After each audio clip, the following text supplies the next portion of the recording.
안녕하세요. 파산관제인 홍인필 변호사입니다. 오늘은 이 사건은 제가 이제 이게 첫 1회 보고서입니다. 최초에 진짜 제가 올린 보고서인데, 채무자의 이의로 이제 브레이크가 걸리면서 수많은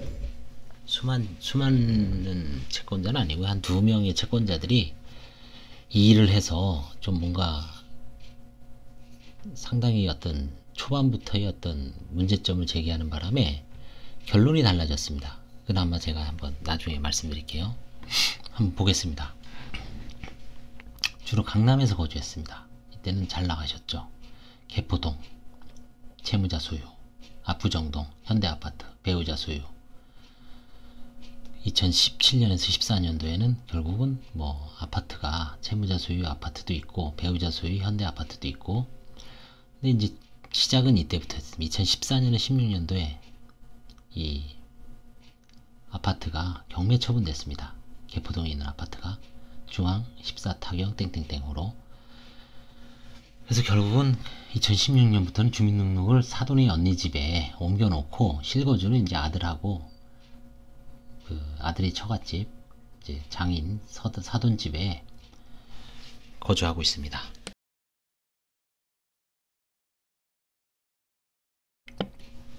채무자는 2006년에서 2012년 사이에 부동산 임대업을 했습니다. 2008년에서 2012년도에는 부동산 건설업, 서초동 국제전자센터 컴퓨터 등 전자상거래를 주식회사를 이제 만들어서 했습니다. 그 다음에 이제 사업 영역을 더 넓혀서 2013년에 15년 사이에는 경기도 양주에서 모텔, 그 다음에 대전 선화동에서 이제 호텔, 주로 이제 숙박업을 했습니다. 근데 이제 무너지게 된 계기는 여기 나옵니다.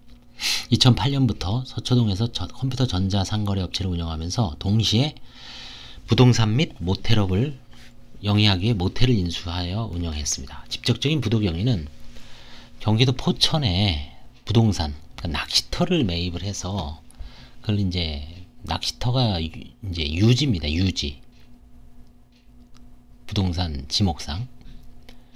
그거를 이제 매입한 다음에 그걸 메꾸고 거기다 전원주택, 택지를 개발하는 과정에서 투자금이 한 10억 넘었습니다.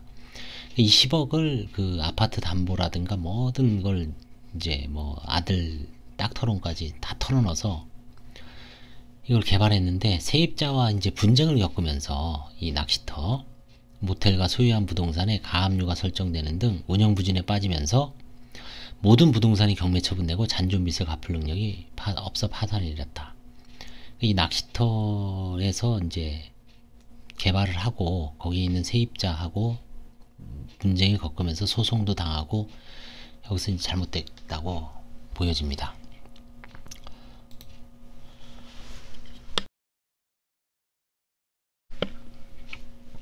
부모님은 다 돌아가셨고요. 배우자도 이제 나이는 드셨습니다. 딸은 가정주부고요. 아들은 이제 의사입니다. 어디 병원에 이제 심장내과 500에서 600 정도 급여를 받는 아들 집에 있는 겁니다. 빚이 보십시오. 34억입니다. 채권자 18명. 이게 뭐 엄청나죠. 모텔 매도인, 그 다음에 모텔 운영자, 그 다음에 부동산 담보대출 15억. 이거는 이제 아마 실제 그 경매에 지나고 나서는 많이 줄어들었을 겁니다. 그래서 하여튼 최소한 20억 정도는 되는 것 같아요, 빚이. 5년간 처분한 재산, 처분된 재산이죠, 사실상. 이 3개입니다. 낚시터, 그쵸? 낙찰가 5억. 그 다음에 선화동에 있는 모텔 11억. 강남구 개포동에 14억. 이렇게 낙찰이 됐음에도 불구하고 나머지 빚이 상당히.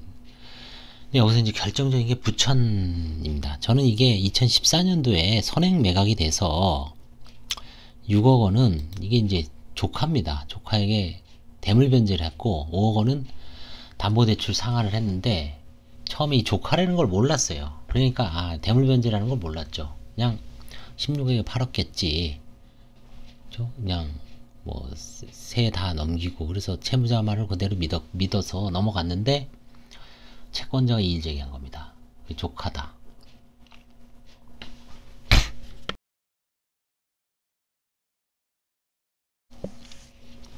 조카하고 이제 그게 이제 대물 변제니까 편파 변제 가능성이 있죠. 2014년인데도 이미 채무가 거의 많을 때였거든요. 그래서 이제 결국은 이 부분이 이제 브레이크가 걸린 겁니다. 그래서 이 부분은 결국은 소송을 안 할 수가 없었습니다.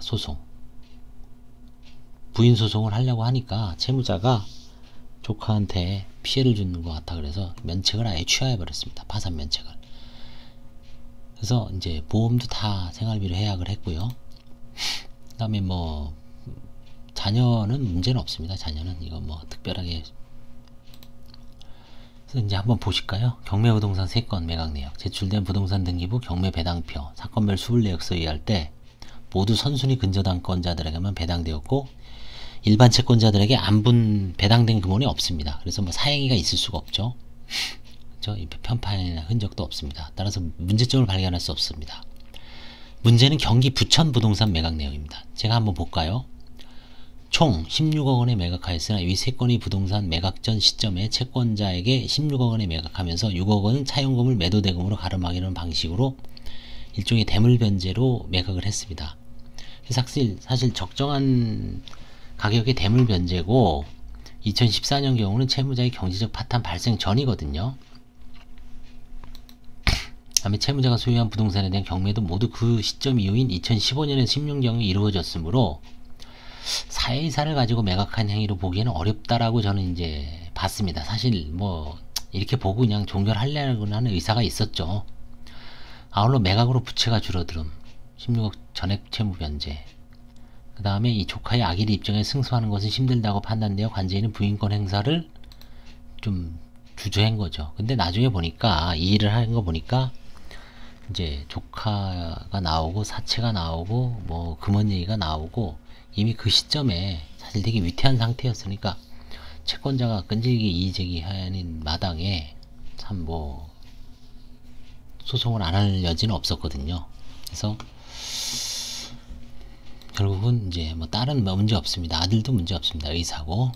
그래서 이거는 다 문제가 없고요. 의사인 아들도 이제 닥터론까지 대출을 받아 투입해서 이제 큰 피해를 입은 것 같습니다. 그래서 이제 처음에는 최초 의견은 파산 폐지 면책 절차 종료 의견이었어요. 근데 이제 부천에 있는 부동산이 2014년도에 매각한 게 그 시점에 이제 사실 좀 애매했지만 채권자가 끈질기게 이의제기를 했고 이것뿐만 아니라 부동산을 이제 여관 임차한 부분 그 부분까지 물고 늘어져서 결국은 이건 재조사 명령이 떨어지고 그 다음에 계속 조사할수록 그 다음에 뭐 사채가 엄청납니다. 또 아마 일부 조카 채무는 좀 누락시킨 것 같아요. 또 그래서 여러 가지를 놓고 봤을 때 결국은 이제 부인권 행사를 할 수밖에 없었는데 채무자가 그 조카한테 이제 조카가 선생님인가 그랬습니다. 그래서 피해주기 싫다고 면책을 취하를 했습니다. 그래서 이 사건은 뭐 그 당시에 조카하고 좀 적절한 금액으로 화해를 했으면 많지 않은 금액인데 한 1억 정도 계산해보니까 1억 조금 더 넘는데 했으면은 이제 뭐 좀 면책을 받을 수 있는데 좀 안타깝죠. 사실은 뭐 소송 때문에 취한 거니까. 그래서 결국 채무자의 이의로 지금 와서 저도 이게 이제 최초의 보고서인데 이 이후에 이제 2회 보고서, 3회 보고서도 있었을 거예요. 근데 그거는 뭐 거기에 이제 자세하게 나오니까 나중에 한번 더 찾아보기로 하고 오늘은 일단 왜 부인 청구를 해야 됐는지 결론이 저도 깜짝 놀랐습니다. 이게 처음에는 이런 식으로 결론이 났는데 완전히 뒤엎. 이건 제가 엄청 기억하는 사건이죠. 이분 뭐 사무실에 뭐 여러 번 왔으니까요. 또 그래서 이제 채무자의 강력한 이의제기로 결론이 완전히 뒤바뀐 사안, 이런 사안도 있다는 걸 한번 유념해 두십시오. 감사합니다. 도움이 되셨다면 좋아요와 구독 부탁드리겠습니다.